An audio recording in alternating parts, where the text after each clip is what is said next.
hope y'all are doing well and enjoying the summer.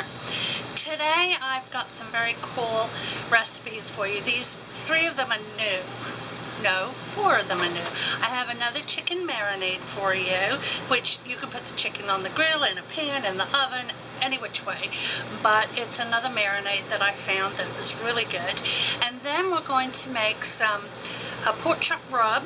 We're going to do some pork chops, and we'll make some fried yellow squash, because we've got tons coming out of the garden right now. And also some skillet corn, which is another new thing that I found out about and want to give it a try. So 3 of the 4 I'm doing today, the other one I did the other day, and I hope you enjoy them. Let's get started.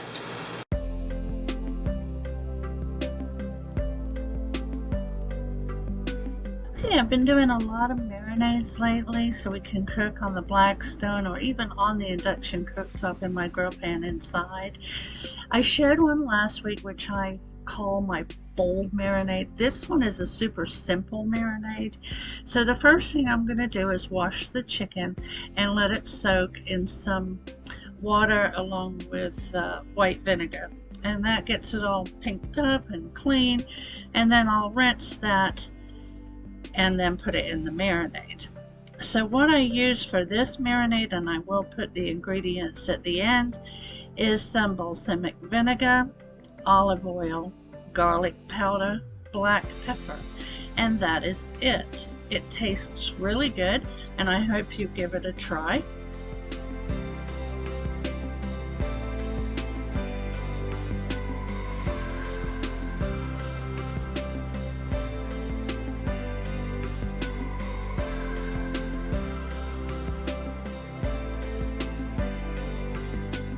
Now we've got the marinade done, we're going to go ahead and add the chicken into the bag. And then I marinate mine at least 2 hours. So I'll go ahead and get this sealed up, and then I place mine in a pan. That way I can flip it in the refrigerator every now and again. Now on this night, my father-in-law was cooking fish. I'm not a fan of fish. So I took my chicken over to the house and then ate dinner along with them. He makes some great hush puppies. We had coleslaw, french fries, and some fried onions. Everything was really, really good.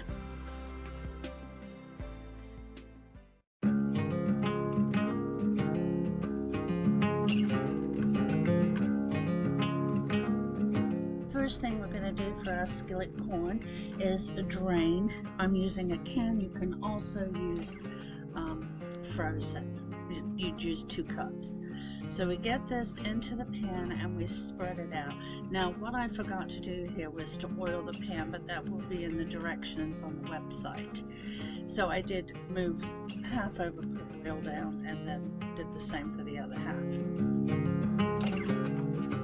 We let that sit there, and then after it's starting to brown, we'll put in the seasonings. Now it called for tahini, I think that's how you pronounce it, which is a chili lime seasoning. I just had a generic one, so that's what I was using.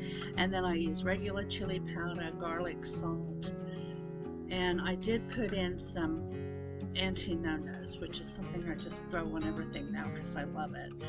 And then you just start turning it and browning it. And this was absolutely delicious. I'm definitely making it again and play with the flavors. I think I needed a little more chili, it needed a little more heat. But you could also add peppers, like bell peppers in here with your corn and everything. So I'll be playing with this. We loved it. Very, very delicious and super simple.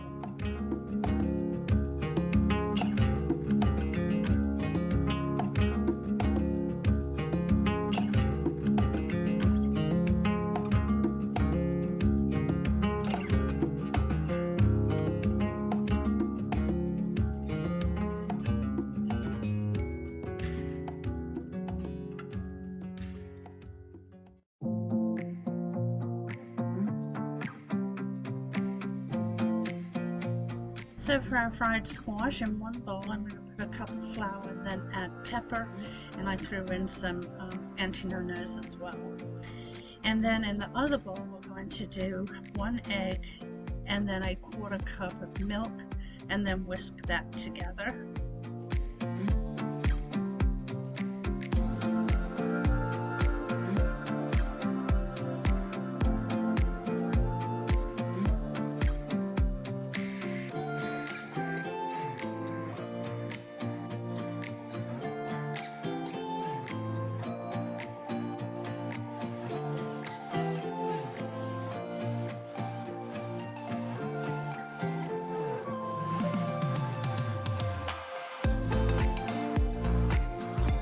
Okay, now we're going to cut the ends off the squash and then slice them about 1/4 inch thick.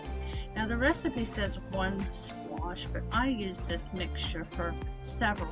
Mine were smaller squash, so just, use as much as you want for your family, and if you need more breading or more bake, just add more, but this went a long way, so I would try just 1 batch first. I'm going to take it, dip it in the egg, roll it in the flour, and put it in the pan, and I put my grease on around 300, and I cooked them probably about 3 minutes, 4 minutes on each side.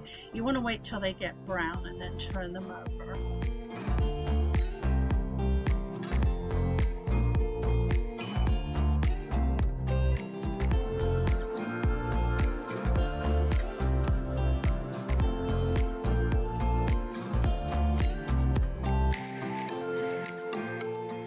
Okay, this is the last batch that I'm getting out. After they come out of the pan, you want to salt them, and we'll do that, and then I put these in the oven on keep warm until everything else was ready. So coming up next is going to be our pork chops, and I have to say this squash was absolutely wonderful. It's the first time I've deep fried it. My sister-in-law did it a long time ago, and it was really good, and this was delicious as well.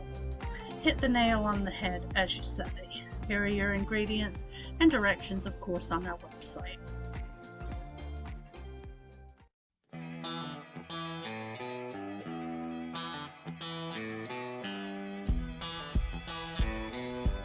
So for our pork chops, first thing we're going to do is get them out of the package and wash them. Mine were still a little frozen, so that's why it's kind of hard to break them apart, but they defrosted very quickly. We'll just wash these down. I had this rag that goes over the sink, so I thought that would be easy. And then you want to dry them with a paper towel.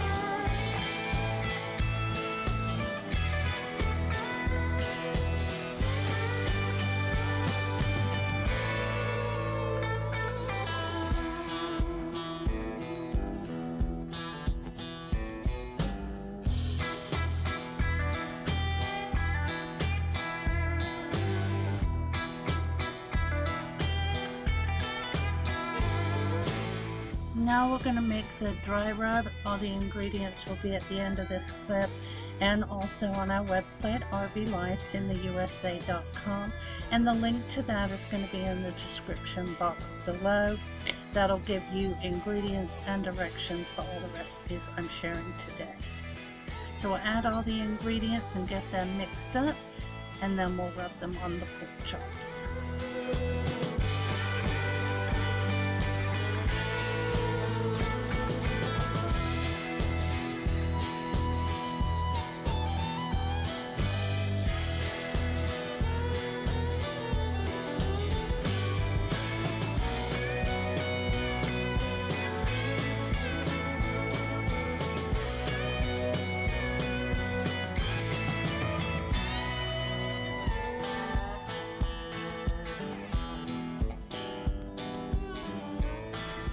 Okay, this oven's a blast from the past if you've been around for a while. I think it was the first oven I had in our first camper. Anywho, it's been so warm, I decided to put this outside the camper and cook on it while the temperatures are in the 90s, close to 100 around here lately. So what I'm doing, I've got 2 racks, so I'm going to be cooking 2 rounds And I'm just putting a little olive oil on each pork chop and then putting on the rub and then rubbing it all in. So we'll keep going doing this until all the pork chops are covered.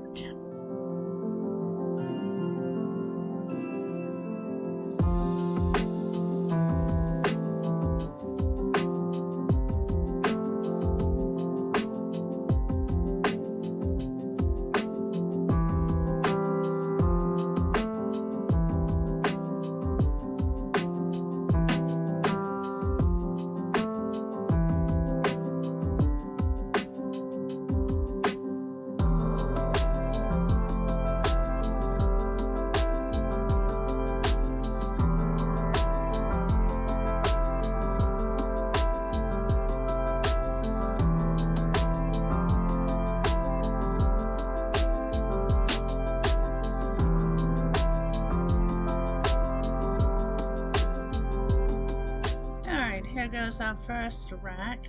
We're going to cook these at 400 degrees and flip them halfway. It's 12 minutes total, so 6 on each side. And that just check to make sure they're cooked to temperature, and they were. This is considered an air fryer. It was a new wave oven. I think I got it in 2016, maybe around that time. It still cooks really well. I don't think they sell them anymore. I could be wrong. I know I saw some on eBay because I was trying to find directions. It's been so long since I cooked in it, I didn't know what buttons to push. But anyway, we got through it and our pork chops got done and they were absolutely delicious. So we paired this with the skillet corn that we made and the squash, put it all together and had a fantastic dinner. Big Daddy knew he was back in the South. Stay tuned to the end of this clip and you'll see our finished plate, and also the ingredients will be listed for the rub.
I hope you enjoyed all those recipes, and I hope you give some of them a try. You don't have to cook all 3 of those together, but I just want to show all 3 to you. So if you made it to the end of my video, let's do a grill emoji, because we're going to be doing more grilling out. It's so hot. And I hope you continue to enjoy your summer. If you're new to my channel, please consider subscribing, and don't forget to hit the little bell. That way you're notified when I do upload a video. Alright, you guys, have a wonderful week. Love you. Bye-bye.